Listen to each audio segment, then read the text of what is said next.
Una luz divina y sobrenatural, impartida al alma por el Espíritu de Dios, demostrada ser una doctrina bíblica y racional. Por Jonathan Edwards. Entonces le respondió Jesús: Bienaventurado eres, Simón, hijo de Jonás, porque no te lo reveló ni carne ni sangre, sino mi Padre que está en los cielos. Mateo capítulo 16, versículo 17. Cristo dice estas palabras a Pedro con ocasión de su profesión de fe en él como Hijo de Dios. Nuestro Señor estaba preguntando a sus discípulos quién decían los hombres que él era, no porque necesitara ser informado, sino solo para introducir y dar ocasión a lo que sigue. Responden que algunos decían que él era Juan el Bautista, y otros Elías, y otros Jeremías, o uno de los profetas. Cuando hubieron dado este informe sobre lo que otros decían que él era, Cristo les pregunta: ¿Y vosotros quién decís que soy yo? Simón Pedro, siempre fervoroso y adelantado, fue el primero en responder. Él respondió prontamente a la pregunta: Tú eres el Cristo, el Hijo del Dios viviente. En esta ocasión, Cristo dice lo que dice a él y de él en el texto, en lo cual podemos observar que él sabía que Jesús era el Cristo, que Pedro es pronunciado bendito por esta razón. Bienaventurado eres un hombre feliz, porque no eres ignorante de esto, que yo soy el Cristo, el Hijo del Dios viviente. Eres benditamente feliz. Otros están cegados y tienen concepciones oscuras y engañadas, como has dado cuenta ahora, algunos pensando que soy Elías, y otros que soy Jeremías, y algunos una cosa, y otros otra, pero ninguno de ellos pensando correctamente, todos extraviados. Feliz eres tú, que estás tan distinguido como para conocer la verdad en este asunto. Que Dios le había revelado esto a él. La evidencia de esta felicidad declarada, es decir, que Dios, y solo Él, se lo había revelado. Esto es una evidencia de su bienaventuranza. Como muestra cuán peculiarmente favorecido fue por Dios sobre otros, es decir, cuán altamente favorecido eres tú, que otros que son sabios y grandes hombres, los escribas, fariseos y gobernantes, y la nación en general, están dejados en la oscuridad, para seguir sus propias concepciones erradas, y que tú deberías ser señalado, por así decirlo, por nombre, que mi Padre Celestial debería así poner su amor en ti, Simón, hijo de Jonás. Esto te argumenta, bendito, que debería ser objeto del amor distinguido de Dios. También evidencia su bienaventuranza, ya que insinúa que este conocimiento está por encima de lo que la carne y la sangre pueden revelar. Este es un conocimiento que solo mi Padre que está en los cielos puede dar. Es demasiado alto y excelente para ser comunicado por medios como los de otro conocimiento. Eres bendito, que conoces lo que solo Dios puede enseñarte. El origen de este conocimiento se declara aquí, tanto en términos negativos como positivos. Positivamente, ya que Dios se declara aquí como su autor. Negativamente, ya que se declara que la carne y la sangre no lo habían revelado. Todo conocimiento moral y habilidad empresarial de Dios. Dios es el autor de todo conocimiento y entendimiento en general. Él es el autor del conocimiento que se obtiene mediante el aprendizaje humano. Él es el autor de toda prudencia moral y del conocimiento y habilidad que los hombres tienen en sus negocios seculares. Así se dice de todos en Israel que eran sabios de corazón y diestros en bordar, que Dios los había llenado con el espíritu de sabiduría. Éxodo 28, versículo 3. Sin embargo, la carne y la sangre lo revelan. Dios es el autor de dicho conocimiento, pero aún así, la carne y la sangre lo revelan. Los hombres mortales son capaces de impartir el conocimiento de las artes y las ciencias humanas y la habilidad en asuntos temporales. Dios es el autor de dicho conocimiento mediante esos medios. La carne y la sangre son empleadas como la causa mediata o secundaria de ello. Él lo transmite mediante el poder de influencia de los medios naturales. Solo Dios es el autor del conocimiento espiritual. Pero este conocimiento espiritual, mencionado en el texto, es del cual Dios es el autor, y nadie más. Él lo revela, y la carne y la sangre no lo revelan. Él imparte este conocimiento inmediatamente, sin hacer uso de ninguna causa natural intermedia, como lo hacen en otros conocimientos. Proposición y antecedentes. Lo que había pasado en el discurso precedente naturalmente llevó a Cristo a observar esto, porque los discípulos habían estado diciendo como otros no lo conocían, sino que generalmente estaban equivocados acerca de él, y divididos y confundidos en sus opiniones sobre él. Pero Pedro había declarado su fe asegurada, que él era el Hijo de Dios. Ahora era natural observar que no fue la carne y la sangre lo que se lo había revelado, sino Dios, porque si este conocimiento dependiera de causas o medios naturales, ¿cómo sucedió que ellos, un grupo de pobres pescadores, hombres iletrados y personas de escasa educación, alcanzaron el conocimiento de la verdad, mientras que los escribas y fariseos, hombres de ventajas mucho mayores y de mayor conocimiento y sagacidad en otros asuntos, permanecían en la ignorancia? Esto solo podía deberse a la influencia y revelación graciosas y distintivas del Espíritu de Dios. Por lo tanto, lo que haría el tema de mi discurso actual a partir de estas palabras es esto.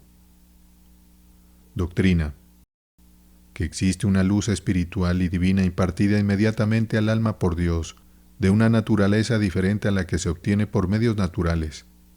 Y sobre este tema me gustaría, primero, mostrar qué es esta luz divina. Segundo, cómo es dada inmediatamente por Dios y no obtenida por medios naturales. Tercero, mostrar la verdad de la doctrina. Y luego concluiré con una breve mejora. Primero, quisiera mostrar qué es esta luz espiritual y divina, y para hacerlo, mostraría, primero en algunas cosas que no es, y aquí, primero, aquellas convicciones que los hombres naturales pueden tener de su pecado y miseria, no son esta luz espiritual y divina. Los hombres en una condición natural pueden tener convicciones de la culpa que recae sobre ellos, y de la ira de Dios, y su peligro de venganza divina. Tales convicciones provienen de la luz o sensibilidad de la verdad. Que algunos pecadores tengan una mayor convicción de su culpa y miseria que otros, es porque algunos tienen más luz, o más aprehensión de la verdad que otros. Y esta luz y convicción pueden ser del Espíritu de Dios. El Espíritu convence a los hombres del pecado, pero, aún así, la naturaleza está mucho más involucrada en ello que en la comunicación de esa luz espiritual y divina de la cual se habla en la doctrina. Proviene del Espíritu de Dios solo como asistencia a los principios naturales, y no como infusión de nuevos principios. La gracia común difiere a la especial, en que influye solo asistiendo a la naturaleza, y no impartiendo gracia, u otorgando algo por encima de la naturaleza. La luz que se obtiene es completamente natural, o de ningún tipo superior a lo que la mera naturaleza alcanza, aunque se obtenga más de ese tipo que si los hombres fueran dejados completamente a sí mismos. O en otras palabras, la gracia común solo ayuda a las facultades del alma a hacer eso más plenamente de lo que hacen por naturaleza, como la conciencia natural o la razón harán por mera naturaleza, que un hombre se dé cuenta de su culpa y lo acusará y condenará cuando haya hecho algo malo. La conciencia es un principio natural para los hombres, y por el trabajo que hace naturalmente, o por sí mismo, es dar una aprehensión de lo correcto y lo incorrecto, y sugerir a la mente la relación que hay entre lo correcto e incorrecto, y una retribución. El Espíritu de Dios, en esas convicciones que a veces tienen los hombres no regenerados, ayuda a la conciencia a hacer este trabajo en un grado más avanzado de lo que se haría si se les dejara solos. La ayuda contra aquellas cosas que tienden a adormecerla y obstaculizan su ejercicio. Pero en la obra removedora y santificadora del Espíritu Santo, se producen en el alma aquellas cosas que están por encima de la naturaleza y de las cuales no hay nada de igual naturaleza en el alma por naturaleza, y se les hace existir en el alma habitualmente y de acuerdo con la constitución o establecida que sienta una base para ejercicios en un curso continuado, lo que se llama un principio de naturaleza. No solo se ayuda a los principios restantes a hacer su trabajo más libre y plenamente, sino que se restaura aquellos principios que fueron completamente destruidos por la caída. Y la mente de ahí en adelante ejerce habitualmente esos actos que el dominio del pecado había hecho tan completamente desprovistos de ellos, como un cuerpo muerto está de actos vitales. Segundo, esta luz espiritual y divina no consiste en ninguna impresión sobre la imaginación. No es una impresión en la mente, como si uno viera algo con los ojos del cuerpo. No es una imaginación o idea de una luz exterior o gloria, o cualquier belleza de forma o semblante, o un brillo o luminosidad visible de algún objeto. La imaginación puede ser fuertemente impresionada por tales cosas, pero esto no es luz espiritual. De hecho, cuando la mente tiene un descubrimiento vívido de cosas espirituales y es grandemente afectada por el poder de la luz divina, puede y probablemente muy comúnmente lo hace, afectar mucho la imaginación, de manera que las impresiones de una belleza exterior o brillo pueden acompañar esos descubrimientos espirituales. Pero la luz espiritual no es esa impresión en la imaginación, sino algo muy diferente de ello. Los hombres naturales pueden tener impresiones vivas en su imaginación, y no podemos determinar, pero el diablo, que se transforma en ángel de luz, puede causar imaginaciones de una belleza exterior, o gloria visible, y de sonidos y discursos, y otras cosas semejantes, pero estas cosas son de una naturaleza vastamente inferior a la luz espiritual. Tercero, esta luz espiritual no es la sugerencia de ninguna verdad o proposición nueva no contenida en la palabra de Dios. Esta sugerencia de nuevas verdades o doctrinas a la mente, independientemente de cualquier revelación antecedente de esas proposiciones, ya sea en palabra o escritura, es inspiración, tal como la tenían los profetas y apóstoles, y tal como algunos entusiastas pretenden. Pero esta luz espiritual de la cual estoy hablando es algo completamente diferente de la inspiración, no revela ninguna nueva doctrina, no sugiere ninguna nueva proposición a la mente, no enseña ninguna cosa nueva de Dios, o Cristo, o de otro mundo, no enseñada en la Biblia, sino que solo da una aprehensión debida de aquellas cosas que están enseñadas en la palabra de Dios. Cuarto, no es toda vista conmovedora que los hombres tienen de las cosas de la religión lo que constituye esta luz espiritual y divina. Los hombres, por simples principios de naturaleza, son capaces de ser conmovidos con cosas que tienen una relación especial con la religión, así como con otras cosas. Una persona, por mera naturaleza, por ejemplo, puede ser propenso a conmoverse con la historia de Jesucristo y los sufrimientos que padeció, así como por cualquier otra tragedia. Puede verse más afectado por ello debido al interés que concibe que la humanidad tiene en ello. Sí, puede verse afectado por ello sin creerlo, así como un hombre puede verse afectado por lo que lee en una novela, o ve representado en una obra de teatro. Puede verse afectado por una descripción viva y elocuente de muchas cosas agradables que acompañan al estado de los benditos en el cielo, así como su imaginación puede ser entretenida por una descripción romántica de la agradable naturaleza de la tierra de las hadas, o algo similar. Y esa creencia común en la verdad de las cosas de la religión, que las personas pueden tener por educación u otras cosas, puede ayudar a fomentar su afecto. Leemos en la Escritura de muchos que se conmovieron mucho con cosas de naturaleza religiosa, que sin embargo se representan allí totalmente carentes de gracia, y muchos de ellos muy malos hombres. Por lo tanto, una persona puede tener vistas conmovedoras de las cosas de la religión y aún estar muy desprovista de luz espiritual. La carne y la sangre pueden ser el autor de esto. Un hombre puede darle a otro una vista conmovedora de cosas divinas con solo una asistencia común, pero solo Dios puede dar un descubrimiento espiritual de ellas. Pero procedo a mostrar. En segundo lugar, positivamente, ¿qué es esta luz espiritual y divina? Y así puede describirse un verdadero sentido de la excelencia divina de las cosas reveladas en la palabra de Dios y una convicción de la verdad y realidad de ellas que de ahí se deriva. Esta luz espiritual consiste principalmente en lo primero de estos, es decir, un verdadero sentido y aprehensión de la excelencia divina de las cosas reveladas en la palabra de Dios. Una convicción espiritual y salvadora de la verdad y realidad de estas cosas surge de tal vista de su excelencia y gloria divinas, de modo que esta convicción de su verdad es un afecto y consecuencia natural de esta visión de su gloria divina.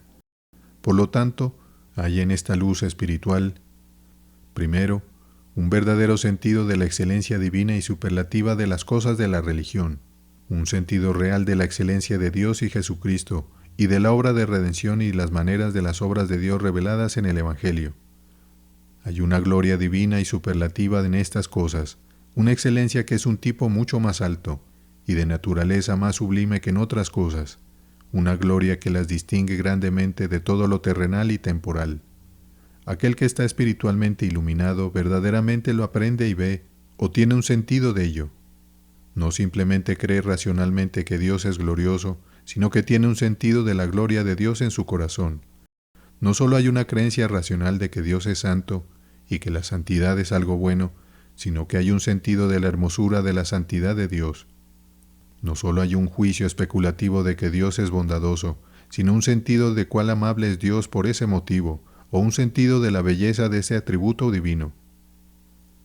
Hay un doble entendimiento o conocimiento del bien que Dios ha hecho capaz a la mente del hombre. El primero, que es meramente especulativo y teórico, como cuando una persona solo juzga especulativamente que algo es, lo cual, por el acuerdo de la humanidad, se llama bueno o excelente, es decir, lo que más conviene al interés general, y entre lo cual, y una recompensa hay y una conveniencia, y cosas semejantes. Y el otro es, el que consiste en el sentido del corazón, como cuando hay un sentido de la belleza, amabilidad o dulzura de una cosa, de modo que el corazón es sensible de placer y deleite en la presencia de la idea de ello. En el primero solo se ejerce la facultad especulativa, o la comprensión, estrictamente hablando, o como se habla en distinción de la voluntad o disposición del alma. En el segundo, la voluntad o inclinación o corazón son principalmente los que están involucrados. Así que hay una diferencia entre tener una opinión, que Dios es santo y bondadoso, y tener un sentido de la hermosura y belleza de esa santidad y gracia. Hay una diferencia entre tener un juicio racional del que la miel es dulce y tener un sentido de esa dulzura. Un hombre puede tener lo primero, que no sabe cómo sabe la miel, pero un hombre no puede tener lo segundo a menos que tenga una idea del sabor de la miel en su mente. Así que hay una diferencia entre creer que una persona es hermosa y tener un sentido de su belleza. Lo primero puede obtenerse por rumores, pero lo segundo solo viendo el rostro. Hay una gran diferencia entre simplemente juzgar racionalmente que algo es excelente y tener un sentido de su dulzura y belleza. Lo primero se queda solo en la cabeza, solo está concernido en ello en la especulación, pero el corazón está concernido en lo segundo. Cuando el corazón es sensible de la belleza y amabilidad de una cosa, necesariamente siente placer en la aprensión. Se implica en que una persona sea sinceramente sensible de la hermosura de una cosa, que la idea de ella sea dulce y placentera para su alma, lo cual es algo muy diferente de tener una opinión racional de que es excelente. Segundo, surge en este sentido de la excelencia divina de las cosas contenidas en la palabra de Dios, una convicción de su verdad y realidad, y eso ya sea directa o indirectamente. Primero indirectamente, y de dos maneras. Primero, a medida que se eliminan los prejuicios que están en el corazón contra la verdad de las cosas divinas, de modo que la mente se vuelve receptiva a la debida fuerza de los argumentos racionales a favor de su verdad. La mente del hombre está naturalmente llena de prejuicios contra la verdad de las cosas divinas, está llena de enemistad contra las doctrinas del Evangelio, lo cual es una desventaja para esos argumentos que prueban su verdad y hace que pierdan su fuerza sobre la mente. Pero cuando a una persona se le ha descubierto la excelencia divina de las doctrinas cristianas, esto destruye la enemistad, elimina estos prejuicios, santifica la razón y la hace estar abierta a la fuerza de los argumentos a favor de su verdad. De ahí el efecto diferente que tuvieron los milagros de Cristo para convencer a los discípulos de lo que tuvieron para convencer a los escribas y fariseos. No porque tuvieran una razón más fuerte o tuvieran su razón más mejorada, sino que su razón estaba santificada, y esos prejuicios cegadores, bajo los cuales estaban los escribas y fariseos, fueron removidos por el sentido que tenían de la excelencia de Cristo y su doctrina. Segundo, no solo elimina los obstáculos de la razón, sino que positivamente ayuda a la razón. Hace incluso que las nociones especulativas sean más vivas. Atrae la atención de la mente, con la fijeza y la intensidad a ese tipo de objetos, lo que causa que tenga una vista más clara de ellos y le permite ver más claramente sus relaciones mutuas y le hace prestarles más atención. Las ideas mismas que de otra manera son débiles y oscuras son por este medio impresas con mayor fuerza y se les arroja luz, de modo que la mente puede juzgar mejor de ellas. Como aquel que contempla los objetos en la faz de la tierra, cuando la luz del sol se arroja sobre ellos, está en una mayor ventaja para discernirlos en sus verdades, formas y relaciones mutuas que aquel que los ve en una tenue luz de estrellas o en el crepúsculo. La mente, al tener un sentido de la excelencia de los objetos divinos, se deleita en ellos, y los poderes del alma están más despiertos y vivificados para emplearse en su contemplación, y se ejercitan más plenamente y mucho más con propósito. La belleza y dulzura de los objetos atraen las facultades y sacan sus ejercicios, de modo que la razón misma está bajo ventajas mucho mayores para sus ejercicios propios y libres, y para alcanzar su fin propio, libre de oscuridad y de engaño. Pero, en segundo lugar, un verdadero sentido de la excelencia divina de las cosas de la palabra de Dios convence de manera más directa e inmediatamente de su verdad, y eso porque la excelencia de estas cosas es tan superlativa. Hay una belleza en ellas que es tan divina que las distingue grandemente y evidentemente de las cosas meramente humanas, o que los hombres son los inventores y autores, una gloria que es tan alta y grande que cuando se ve claramente exige asentamiento a su divinidad y realidad. Cuando hay un descubrimiento real y vivo de esta belleza y excelencia, no permite ningún pensamiento de que sea una obra humana o el fruto de la invención de los hombres. Esta evidencia que aquellos que están espiritualmente iluminados tienen de la verdad de las cosas de la religión es una especie de evidencia intuitiva e inmediata.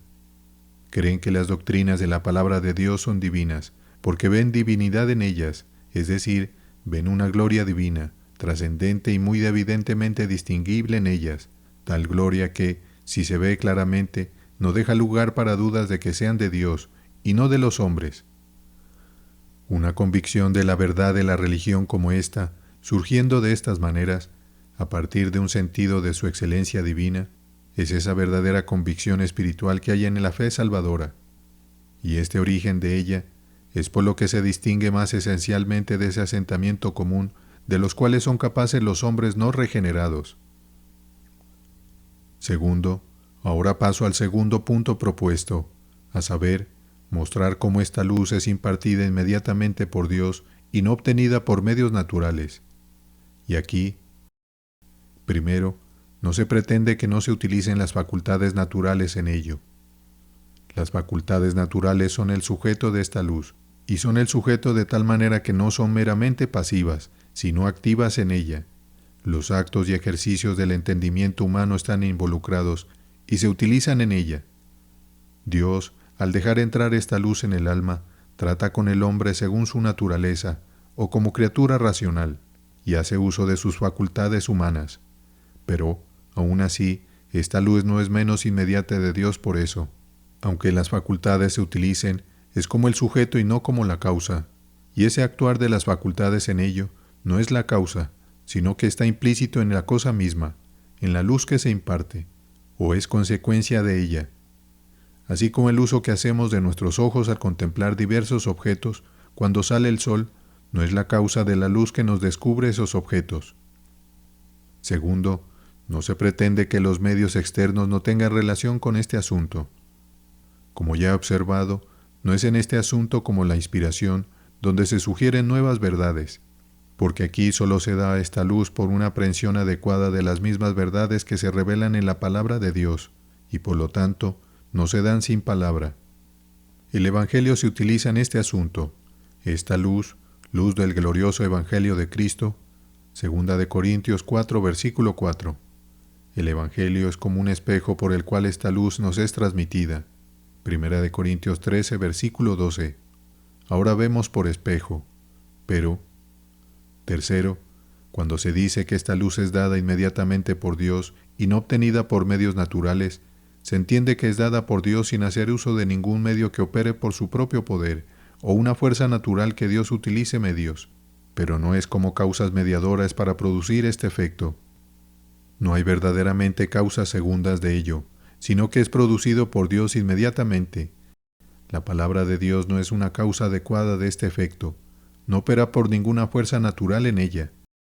La palabra de Dios solo se utiliza para transmitir a la mente la materia de esta instrucción salvadora, y esto realmente no los transmite por fuerza o influencia natural.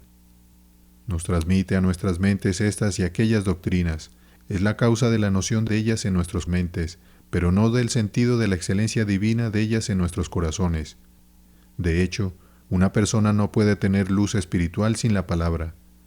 Pero eso no argumenta que la palabra cause propiamente esa luz. La mente no puede ver la excelencia de ninguna doctrina, a menos que esa doctrina esté primero en la mente. Pero el ver la excelencia de la doctrina puede ser inmediatamente del Espíritu de Dios, aunque la transmisión de la doctrina o proposición en sí misma puede ser por la palabra.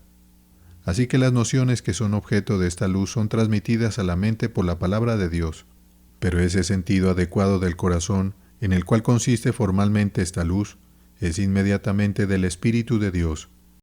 Por ejemplo, esa noción de que hay un Cristo y que Cristo es santo y lleno de gracia, se transmite a la mente por la palabra de Dios, pero el sentido de la excelencia de Cristo debido a esa santidad y gracia, sin embargo, es inmediatamente la obra del Espíritu Santo. Ahora paso. Tercero, para demostrar la verdad de la doctrina, es decir, mostrar que existe tal cosa como esa luz espiritual que se ha descrito, así impartida inmediatamente a la mente por Dios. Y aquí quiero mostrar brevemente que esta doctrina es tanto bíblica como racional. Primero, es bíblica.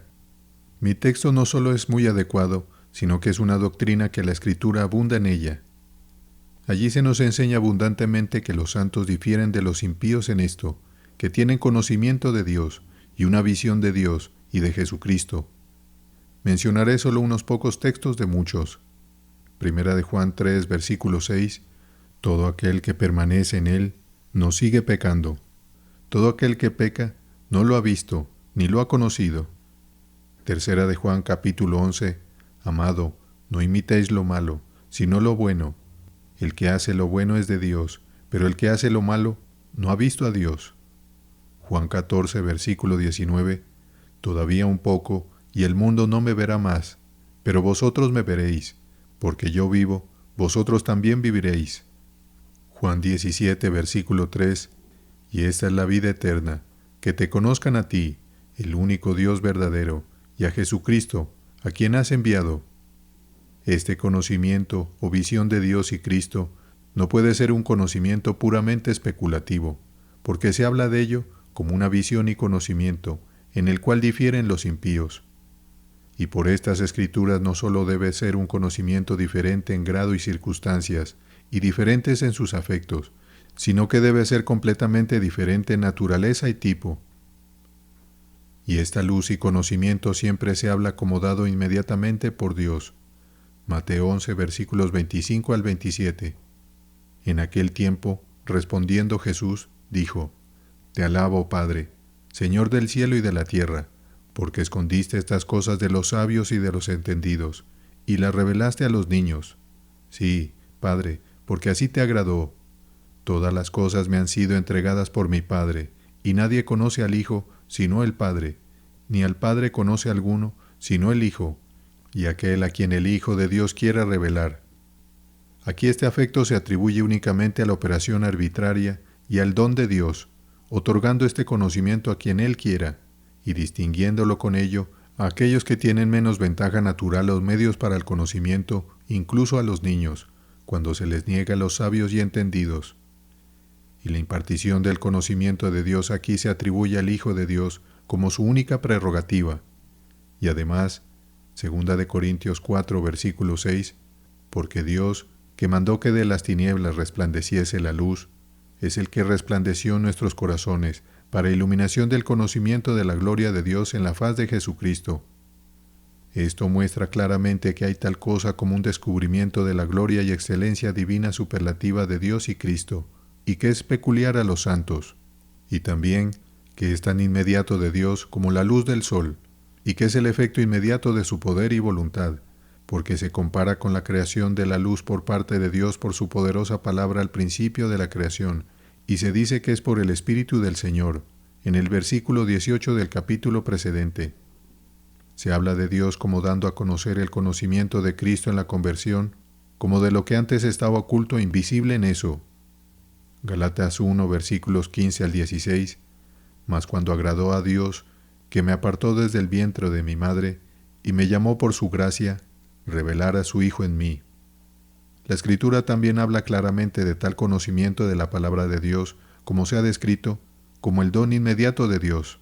Salmo 119, versículo 18. Abre mis ojos, y miraré las maravillas de tu ley.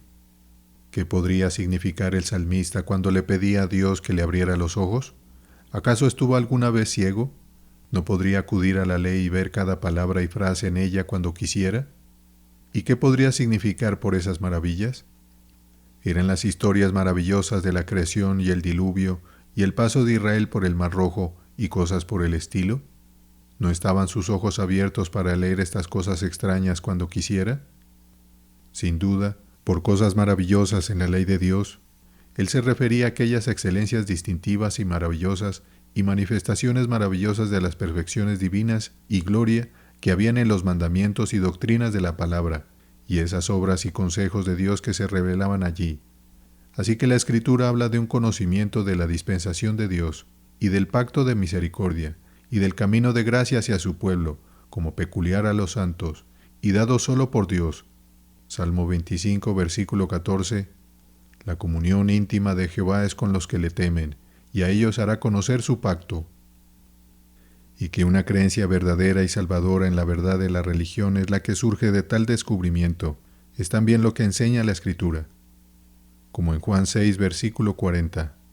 Porque esta es la voluntad del que me ha enviado, que todo aquel que ve al Hijo y cree en Él tenga vida eterna.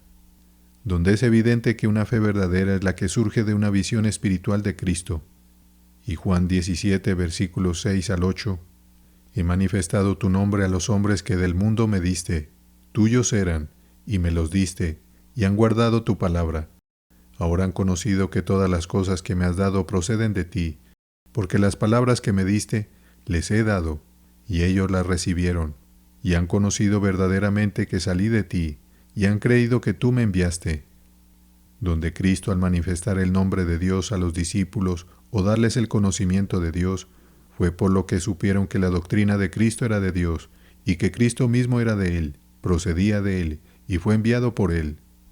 Nuevamente, en Juan 12, versículos 44 al 46, Jesús clamó y dijo: El que cree en mí, no cree en mí, sino en el que me envió, y el que me ve, ve al que me envió. Yo, la luz, he venido al mundo, para que todo aquel que cree en mí no permanezca en tinieblas. Su creencia en Cristo y verlo espiritualmente se habla como corriendo en paralelo. Cristo condena a los judíos porque no sabían que Él era el Mesías y que su doctrina era verdadera, desde un gusto y deleite interior distinguido por lo que era divino, en Lucas 12, versículos 56 al 57. Él, habiendo reprochado allí a los judíos, que aunque podían discernir el aspecto del cielo y de la tierra, y los signos del tiempo, aún así no podían discernir esos tiempos, o como se expresa en Mateo, los signos de esos tiempos. Añade: ¿y por qué ni aun vosotros mismos juzgáis lo que es justo? Es decir, sin señales externas. ¿Por qué no tienen ese sentido de verdadera excelencia, mediante el cual pueden distinguir lo que es santo y divino? ¿Por qué no tienen ese sabor de las cosas de Dios, por el cual pueden ver la gloria distintiva y la divinidad evidente de mí y de mi doctrina? El apóstol Pedro lo menciona como lo que les dio, a los apóstoles, una buena y bien fundamentada seguridad de la verdad del Evangelio, que habían visto la gloria divina de Cristo. Segunda de Pedro 1, versículo 16, porque no os hemos dado a conocer el poder y la venida de nuestro Señor Jesucristo, siguiendo fábulas artificiosas, sino como habiendo visto con nuestros propios ojos su majestad. El apóstol se refiere a aquella gloria visible de Cristo que vieron en su transfiguración.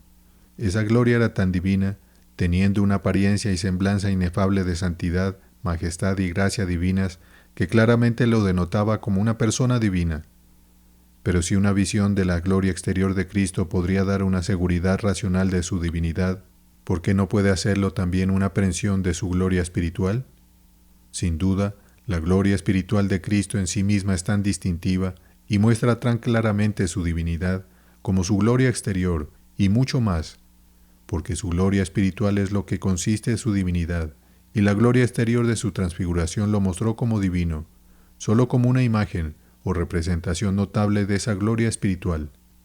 Sin duda, por lo tanto, el que ha tenido una visión clara de la gloria espiritual de Cristo puede decir: no hemos seguido fábulas artificiosas, sino que hemos sido testigos de su majestad, sobre tan buenos fundamentos como el apóstol, cuando tuvo respecto a la gloria exterior de Cristo que había visto. Pero esto me lleva a lo que se propuso a continuación, es decir, mostrar que, segundo, esta doctrina es racional. Primero, es racional suponer que realmente existe una excelencia en las cosas divinas que es tan trascendente y sumamente diferente de lo que hay en otras cosas que si se viera, las distinguiría de una manera muy evidente. No podemos dudar racionalmente de que las cosas divinas que pertenecen al Ser Supremo son vastamente diferentes de las cosas humanas, que hay una excelencia divina, alta y gloriosa en ellas, que las diferencia notablemente de las cosas que son de los hombres, tanto que, si la diferencia se viera, tendría una influencia convincente y satisfactoria en cualquiera, de que son lo que son, es decir, divinas. ¿Qué razón se puede ofrecer en contra? A menos que argumentáramos que Dios no está notablemente distinguido en gloria de los hombres. Si Cristo se presenta ahora a alguien como lo hizo en el monte de su transfiguración, o si se presentara al mundo en la gloria en la que ahora se presenta, como lo hará en el día del juicio, sin duda, la gloria y majestad en la que aparecería será tal que satisfaría a todos de que era una persona divina y que la religión era verdadera, y también sería una convicción muy razonable y bien fundamentada. ¿Y por qué no puede haber este sello de divinidad o gloria divina en la palabra de Dios, en el plan y doctrina del Evangelio, que puede ser de manera similar distinguido y tan racionalmente convincente siempre que sea visto? Es racional suponer que, cuando Dios habla al mundo, debe haber algo en su palabra o discurso que sea vastamente diferente de la palabra del hombre. Suponiendo que Dios nunca hubiera hablado al mundo, pero hubiéramos notado que estaba a punto de hacerlo, que estaba a punto de revelarse desde el cielo y hablarnos directamente Él mismo, en discursos o palabras divinas, como si fueran de su propia boca, o que nos diera un libro de su propia autoría, ¿de qué manera esperaríamos que hablara?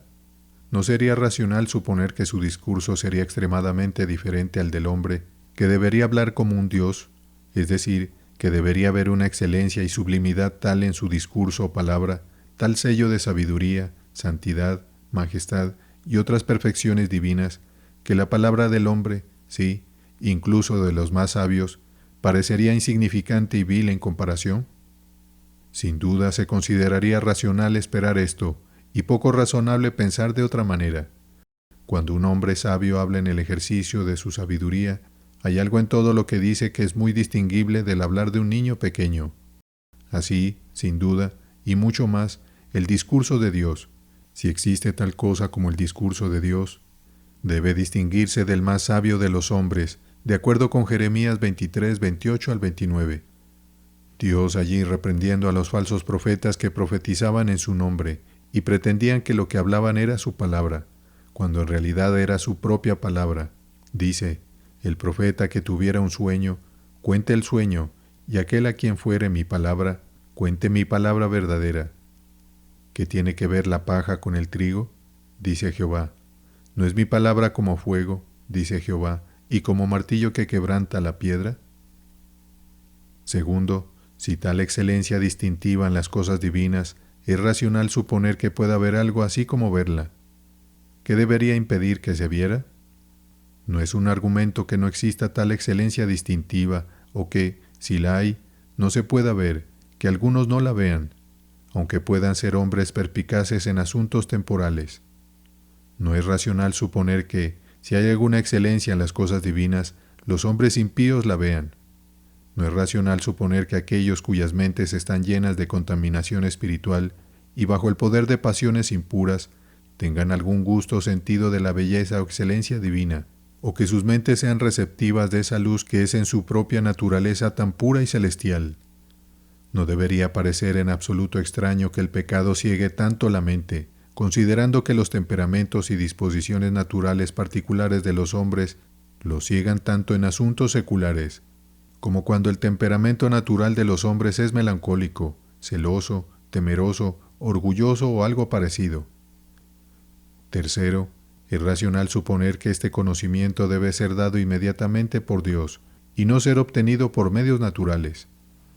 ¿Por qué razón debería parecer irrazonable que hubiera alguna comunicación inmediata entre Dios y la criatura? Es extraño que los hombres hagan algún asunto de dificultad de esto. ¿Por qué no debería aquel que hizo todas las cosas seguir teniendo algo inmediatamente que ver con las cosas que ha hecho? ¿Dónde está la dificultad si aceptamos la existencia de un Dios y que Él creó todas las cosas de la nada, de permitir alguna influencia inmediata de Dios en la creación todavía? Y si es razonable suponerlo con respecto a alguna parte de la creación, lo es especialmente con respecto a criaturas razonables e inteligentes, que están después de Dios en la graduación de los diferentes órdenes de seres y cuya tarea está más inmediatamente con Dios, que fueron creados con el propósito de esos ejercicios que respetan a Dios y en los cuales tienen que ver inmediatamente con Dios, porque la razón enseña que el hombre fue hecho para servir y glorificar a su Creador. Y si es racional suponer que Dios se comunica inmediatamente con el hombre en algún asunto, es en este. Es racional suponer que Dios reservaría ese conocimiento y sabiduría, que es de naturaleza divina y excelente, para ser otorgado inmediatamente por Él mismo, y que no estaría en el poder de segundas causas. La sabiduría y gracia espiritual es el don más alto y excelente que Dios otorga a cualquier criatura. En esto consiste la excelencia más alta y la perfección de una criatura racional. También es inmensamente el don más importante de todos los dones divinos. En esto consiste la felicidad del hombre, y en esto depende su bienestar eterno. ¿Qué tan racional es suponer que Dios, aunque haya dejado bienes menores y dones más bajos a segundas causas, y en cierto sentido en su poder, debería reservar esta comunicación divina más excelente, divina e importante, en sus propias manos, para ser otorgada inmediatamente por Él mismo, como algo demasiado grande para que las segundas causas se involucren en ello? Es racional suponer que esta bendición debería ser inmediatamente de Dios, pues no hay don o beneficio que esté tan estrechamente relacionado con la naturaleza divina en sí misma, no hay nada que la criatura reciba que sea tanto de Dios, de su naturaleza, tanto una participación de la deidad. Es una especie de emanación de la belleza de Dios, y está relacionado con Dios como la luz con el sol. Por lo tanto, es congruente y adecuado que cuando sea dada por Dios, sea inmediatamente de sí mismo y por sí mismo de acuerdo con su propia voluntad soberana. Es racional suponer que debería estar más allá del poder del hombre, obtener este conocimiento y esta luz con la fuerza de la razón natural, porque no es algo que pertenezca a la razón. Ver la belleza y hermosura de las cosas espirituales no es algo especulativo, sino que depende del sentido del corazón. La razón, de hecho, es necesaria para ello, ya que es sólo por medio de la razón que nos convertimos en sujetos de los medios de ello, de los cuales ya he mostrado que son necesarios para ello, aunque no tengan una causa propia en el asunto. Es por medio de la razón que llegamos a tener una noción de aquellas doctrinas que son el tema de esta luz divina, y la razón puede ser de muchas maneras indirecta y remotamente una ventaja para ello. Y la razón también tiene que ver en los actos que son inmediatamente consecuentes a este descubrimiento. El ver la verdad de la religión desde aquí es por la razón, aunque sea por un solo paso, y la inferencia sea inmediata. Así que la razón tiene que ver en eso de aceptar y confiar en Cristo, que es consecuente a ello. Pero si tomamos la razón estrictamente, no como la facultad de percepción mental en general, sino como razonamiento o un poder de inferir por argumentos, el percibir la belleza y excelencia espiritual no pertenece más a la razón que al sentido del tacto percibir colores, o al poder de la vista percibir la dulzura de los alimentos. No es la tarea de la razón percibir la belleza o hermosura de cualquier cosa. Tal percepción no pertenece a esa facultad. El trabajo de la razón es percibir la verdad y no la excelencia. No es el razonamiento lo que da a los hombres la percepción de la belleza y amabilidad de un rostro, aunque de muchas maneras indirectas pueda ser una ventaja para ello. Sin embargo, no es la razón la que la percibe de inmediato, así como tampoco es la razón la que percibe la dulzura de la miel. Depende del sentido del corazón. La razón puede determinar que un rostro es bello para otros, puede determinar que la miel es dulce para otros, pero nunca me dará una percepción de su dulzura. Concluiré con una mejora muy breve de lo que se ha dicho. Primero, esta doctrina puede llevarnos a reflexionar sobre la bondad de Dios, que ha ordenado así que una evidencia salvadora de la verdad del Evangelio sea tal que pueda ser alcanzada por personas de capacidades y ventajas modestas, así como por aquellas que tienen las mayores habilidades y conocimientos.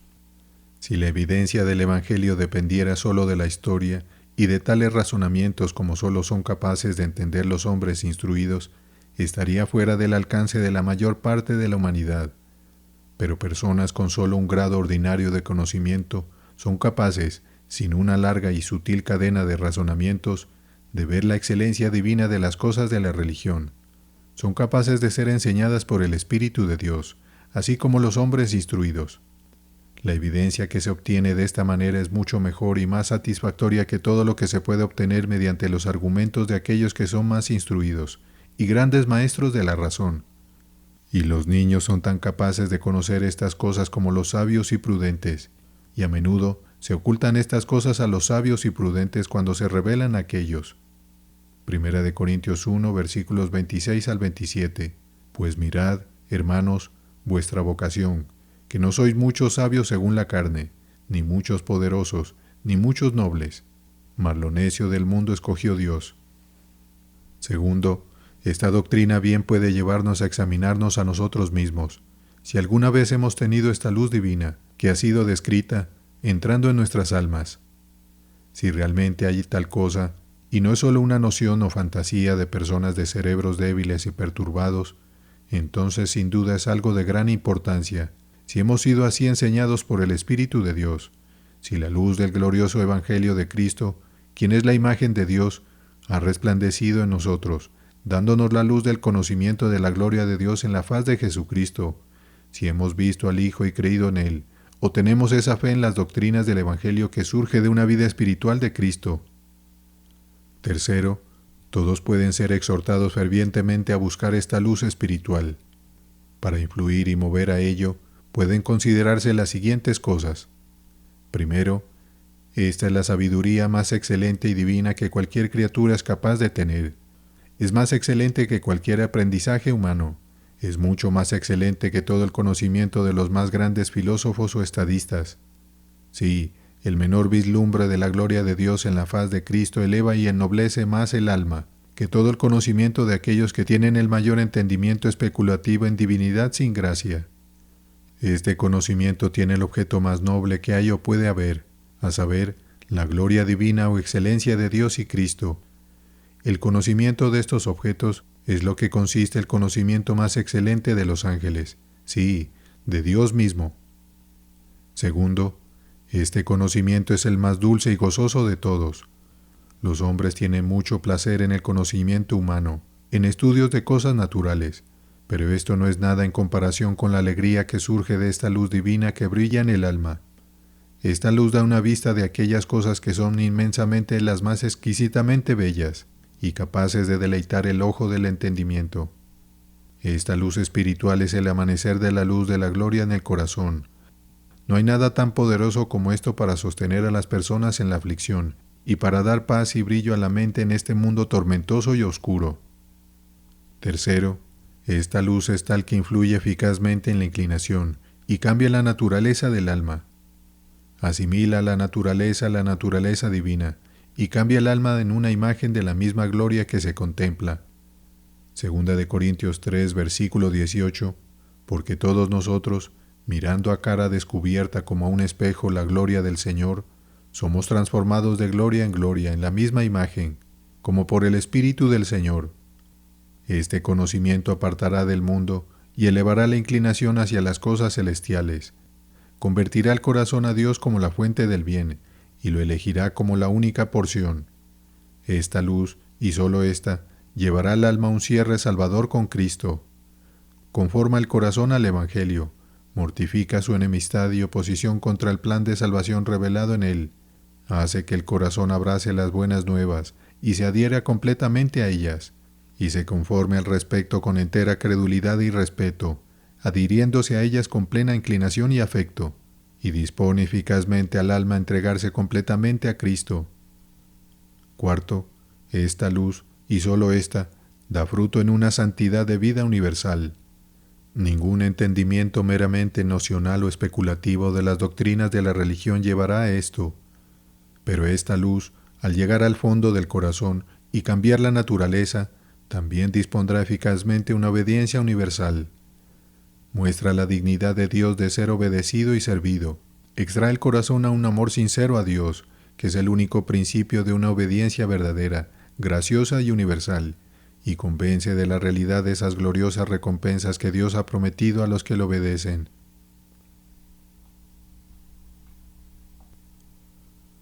Una luz divina y sobrenatural, impartida al alma por el Espíritu de Dios, demostrada ser una doctrina bíblica y racional. Por Jonathan Edwards. Colgado en el madero.